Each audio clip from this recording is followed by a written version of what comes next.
প্রথমে হবে greeting.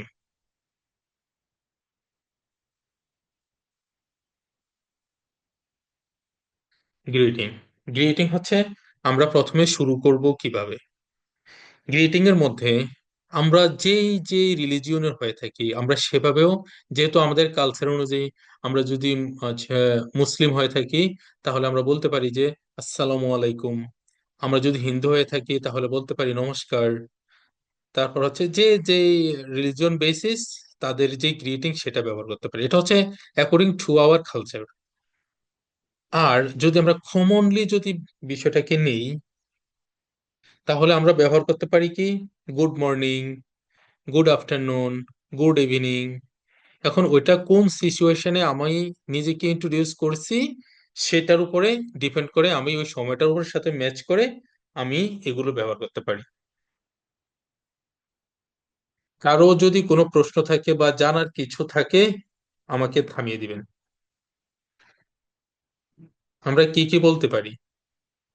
Good morning বলতে পারি, অথবা গুড আফটারনুন, গুড ইভিনিং এগুলো বলতে পারি। ঠিক আছে। গুড নুন বলতে পারি না দাদা? গুড নুন। গুড গুড নুন সাধারণত ব্যবহার করা হয় না। গুড নুন, এই যে ধরো আমরা যদি বলি যে গুড ডে, তাহলে হচ্ছে যে সকাল হোক, দুপুর হোক, বিকাল হোক, নাইট হোক, কোনো মানে হেডেকই নাই একেবারে। গুড ডে বলে দিলাম, আমার টাইম নিয়ে কোনো প্যারা নেওয়ার কোনো মানে এই ক্যাসালে আর যাবোই না, গুড ডে বলে দিব, এটাও তো করতে পারি। হ্যাঁ। তো এখন গুড ডে সম্পর্কে আসতেছি, আগে তোমার নুনটা শেষ করি। নুন সাধারণত ব্যবহার করে না, good morning, good afternoon, good evening এগুলি ব্যবহার করা হয়। যদি আহ 12টার আগ পর্যন্ত হয় তাহলে হচ্ছে যে গুড মর্নিং ব্যবহার করে, 12টার পর হলে গুড আফটারনুন ব্যবহার করে, আর হচ্ছে সন্ধ্যার সময় হলে good evening. Even good night is a send of, that means good night মানে হচ্ছে বিদায়। আমি যদি রাত 10টা বাজেও যদি কোনো প্রোগ্রাম শুরু করি সেটাও কিন্তু আমি গুড ইভিনিং বলবো, গুড নাইট বলতে পারবো না।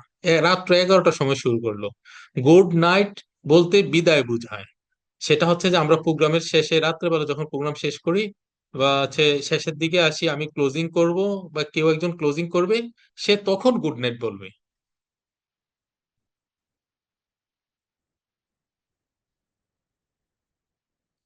আমার কথা সবাই ক্লিয়ার? ক্লিয়ার।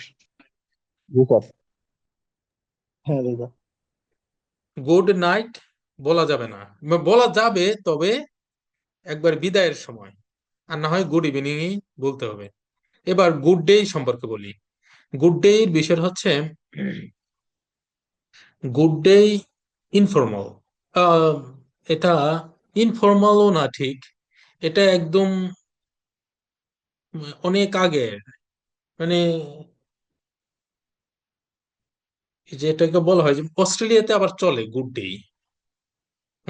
শুধুমাত্র অস্ট্রেলিয়াতে অনেকেই গুড ডে ব্যবহার করে, তাদের কালচারে কিছু হয়, কিন্তু এক অস্ট্রেলিয়ার কথা ধরে তো আমরা পারি না। ওল্ড ফ্যাশনড গুড ডে, আমরা যদি ব্রিটিশ ইংলিশ বা আমেরিকান ইংলিশের কথা বলি, এটা একবারে ওল্ড ফ্যাশনড।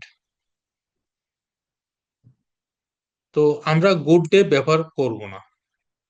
গুড ডে আমরা যদি শর্টকাটে বেঁচে যেতে চাই যে গুড ডে বলে, এটা করে, কারণ এটা একবার ওল্ড ফ্যাশন, এটা এখন ব্যবহার করে না। তো গুড মর্নিং, গুড ইভিনিং সেগুলোই বলে, এগুলোই বলে। এবং এগুলো হচ্ছে ফর্মাল।